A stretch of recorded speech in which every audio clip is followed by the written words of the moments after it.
I be sparking and busting mad like inside the dark. Call me Bill Snatcher, just a brother for the rapture. I hang live, holding on strong, hard to capture. Extravagant, resurrect the track and it's militant. And I react like a convict and start killing. It's manifesting. The gods work like appliances, dealing in my psyche. Yo, what's going on everybody? It's your boy Naruto Explain here, bringing you guys another discussion for Boruto Naruto Next Generations, the manga. And for anime only fans, this is the time of the month where a lot of the content that we talk about on the channel is going to be spoiler heavy. Before we get into today's video about Boruto losing everything, we need to discuss the fact that losing everything he holds dear does not mean that he can't make new potential allies. Some of those allies he might even meet while celebrating the 2-year anniversary of Raid Shadow Legends. That's right, it's been 2 whole years since Raid Shadow Legends took over the gaming scene, faster than MomoshikI took over Boruto's body and destroyed Sasuke's Rinnegan. You've probably already heard of Raid Shadow Legends by now, but if you're someone who hasn't played the game yet, I'd highly recommend it, especially if you're a fan of turn-based RPGs. Once you start to grind it out in the campaign enough and start adding champions to your team, you can start coming up with unique strategies that fit your own fighting style, which for me is characters that fight from a distance but are also supported by characters who are incredibly strong in close range but can also raise the attack power and also heal allies. Right now, Raid Shadow Legends is packed with a lot of goodies, including 6 straight weeks of events and tournaments that range from March 1st all the way to mid-April. If you're really ready to show your dominance, then the Clan vs. Clan tournament is something brand new that's being added to the game that's already pretty massive, which makes now as good of a time as any to get down with Raid Shadow Legends. Now hit the link in the description box or scan the QR code on the screen and you'll get your free epic champion Jotun, as well as 100k silver, 50 gems, 3 ancient shards that allow you to summon champions as you get in the game. It's really impressive that they're giving away such a cool champion for free. You'll also get more rewards that pop up in your inbox for the next 30 days only. So click that link down in the description box. And as a really quick tip, you really want to go through and level up via the campaigns. Grind it out because you don't want to go into the dungeons without your characters being strong enough. Otherwise, you are going to be getting ran through faster than Pain soloed Hinata during the Pain arc. Trust me, it happened to me. But with that being said though, I want to thank Raid Shadow Legends for sponsoring today's video. I think that now that we know for certain that we are approaching the time skip, that Ikimoto said that the time skip is upon us all the way back in December when he was at Jump Festa, I think now we need to have a conversation about what actually takes place in the actual time skip, and we need to look at what we've actually seen. So in the flash forward sequence in the beginning of the series, we see Konoha is absolutely destroyed. We see that Kawaki and Boruto, they're fighting on the remains of the Hokage monument, and Konoha is in utter ruins all around them. And you have that line where Boruto tells Kawaki like, hey, I didn't think you would go this far. We don't know how far is actually far. We don't know what that entails. It's assumed that Kawaki destroyed the village, but I want to bring up something that a few of you guys have asked me to actually discuss, which is the possibility that Sarada is actually dead in the time skip. And the more I got to thinking about that, the more I was like, well, I don't know if necessarily that's the way you're gonna do it. But then I really got to thinking, and it kind of makes sense in a way if the story decides to go on this route, because we know for certain that Momoshiki tells Boruto, those eyes of yours are going to take everything away from you. In particular, he says those blue eyes of yours will take everything from you. And the only character to really take notice of Boruto's eyes in that instance and talk about how there's something different about his eyes, how his eyes are bluer than Naruto's is actually Sarada Uchiha herself. And we have no confirmation that Sarada is actually alive in the time skip. And so the ultimate payoff for this, in my opinion, would be if Sarada is the one that actually notices a deeper change in Boruto, because she's so naturally in tune with this guy. She's basically grown up with them. She, in the Academy arc of the anime, makes mention of the fact that, you know, because her parents and Boruto's parents are friends, she basically grew up with them. When Boruto was talking about the Jogan, she was the first person to look at him and say, I believe you. You say you got this special eye, I don't see anything special, but sure, I absolutely believe you. And I think that it would kind of make sense in a way if Boruto's the one that actually killed Sarada and did so by accident. And so the reason why I say this is like Naruto as a franchise is a lot like Star Wars, where when you look at all 3 different Star Wars series, right, it still follows the pattern of what George Lucas talked about, where he talks about how it always rhymes, where basically each of the trilogies mirrors one another in some way, shape, form, or fashion. And what Masashi Kishimoto does is a very similar thing. When you look at the Naruto manga, when you look at how things happen with the prior generations, there was typically something that actually happened in that retrospect. What I definitely got to say is that for this new generation, if you have a situation where Sarada ends up dying at Boruto's hands, that could be something that works.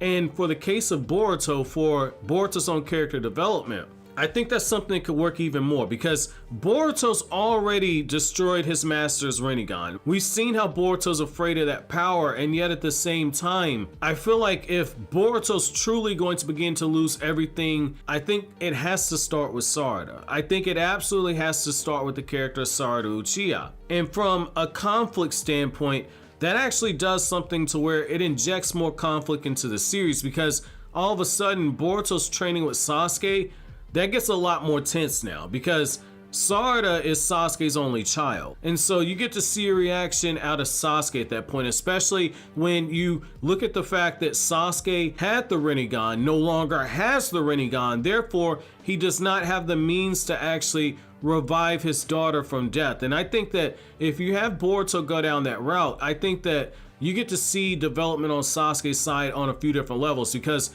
Sasuke would be in the same situation that Naruto was in when Naruto had to confront Pain, in particular when he had to confront Nagato, and Naruto had to choose overcoming the hatred he felt and understand that things happen. And I think that with Sasuke, when you add in the Sasuke Sunrise novel, when Sasuke openly talks about in that novel about how he struggles with that Uchiha bloodlust, how he struggles with that fear of losing his loved ones would be the thing that drives him back onto the dark side.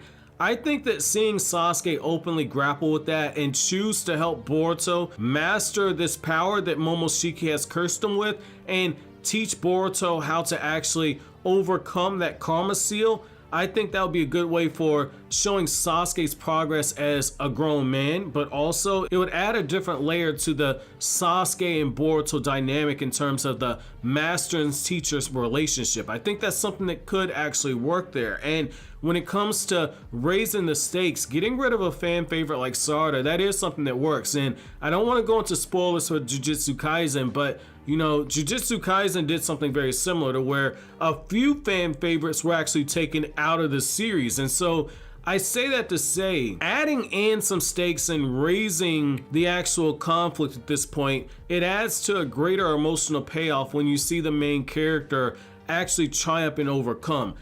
I think that just relying on Naruto losing the QB because he used the Baryon mode and Sasuke losing the Rinnegan at Boruto's hands, I don't think that's enough. I really don't think that's enough, and I think that when the manga sales come out for this latest Boruto manga volume where all this stuff happens, I don't think there's going to be a huge increase. Like, when you look at the 7-day sales, I don't care about 3-day sales, show me what the actual manga does in its first full week of actual sales. I don't think that that's going to be something that actually helps. However, I do think that putting Boruto Uzumaki in a situation where his actions have broader consequences, consequences that are a little bit closer to home to him and will directly impact his interactions with the other people in his generation, I think that's something that could work. I mean, we've seen this with other shonen in the past, and you know, the thing about cliches is that cliches are cliches for a reason. They actually work. And what I will say is that when it comes to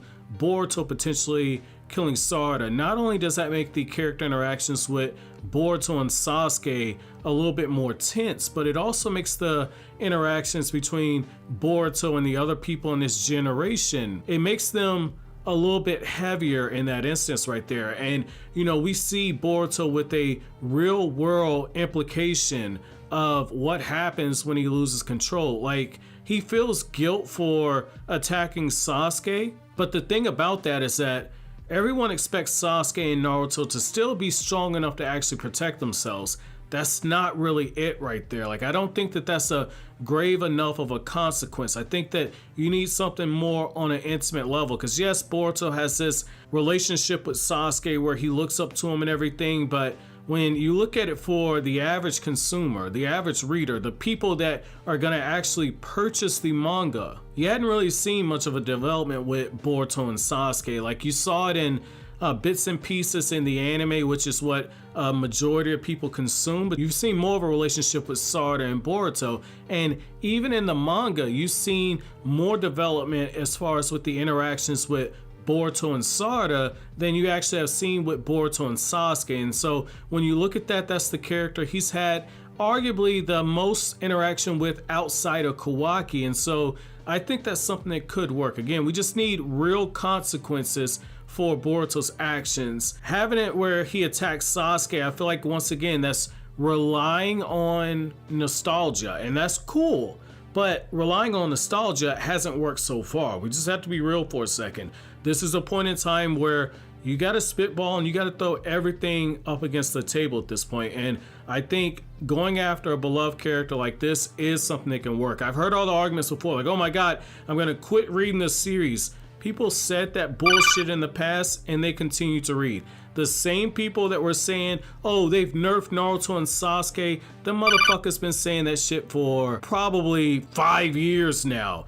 And those same people that say that, they still know what goes on in the Boruto manga. They still know. So I'm not buying that right there. I'm not buying that at all. However, I want to know from you guys, and that's gonna be an unpopular opinion, but you know, that's the whole point in us having a lot of the discussions we have. I look at some of the suggestions you guys make about whether or not something makes a lot of sense narratively. I look at how it could actually be done, what the ramifications for said decision could actually be, and I really feel like if you really want to have Boruto at a point where it really feels as if he's a tragic hero and you want to have him go on this journey and have Boruto overcome everything. And it's not a literal journey, but have Boruto go on a journey to where he defies the prophecy that was given to him, much in the same way that Naruto was given a prophecy and Naruto at the end of the day was actually able to break that reincarnation cycle. I think that if you have Boruto actually defy the prophecy of Momoshiki, that Momoshiki says, I looked into the future, I saw everything that was waiting you,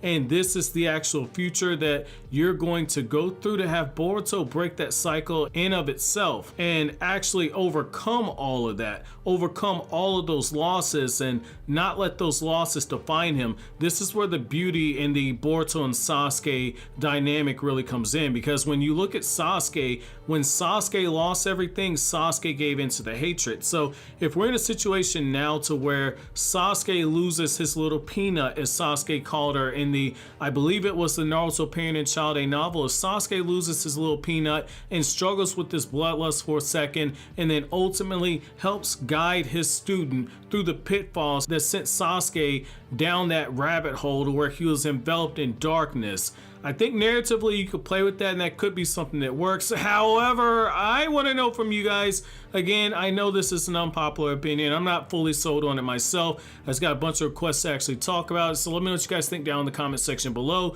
But as always, guys, if you like anything I had to say, don't forget to comment, rate, subscribe, and share. Thank you so much for watching all the way to the end. Have an awesome day, guys.